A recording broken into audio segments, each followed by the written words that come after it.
لہو ملک السماوات والارض۔ آیت نمبر 2 میں یہ الفاظ پڑھے ہیں اسی سورہ میں، لہو ملک السماوات والارض۔ لام کو باریک پڑھنا ہے، وہ الٹا پیش 2 حرکات لمبا ہے۔ ملک لام ساکن ہے، اس پہ اظہار ہے، کاف باریک ہے، اس کو السماوات کی سین سے ملا دیں گے، ادغام شمسی ہوگا، میم واو کو 2 حرکات لمبا کریں گے۔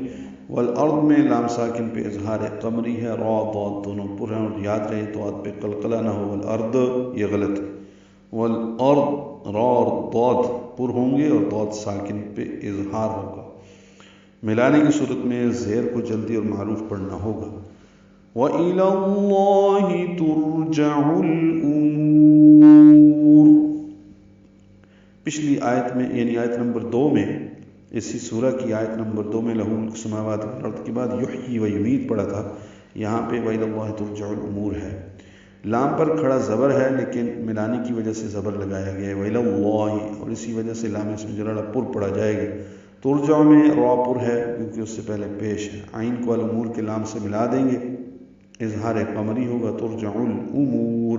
حمزہ اقصی حلق سے ادا کریں گے، واضح، اور اس کو جلدی ادا کریں گے، میم کو لمبا کریں گے، الامور یعنی وَإِلَى اللَّهِ ترجع الامور۔ اور آخر میں واو کو ہونٹوں کی نا تمام گلائی سے ادا کرتے ہوئے را پہ وقف کریں گے تو را پر پڑھا جائے گا اور مد عارض للسکون بن جائے گی۔ ملانے کی صورت میں منہ واو مدہ ہے، اگر 2 حرکات ہی لمبا ہوگا، را کی پیش کو جلدی ادا کریں گے۔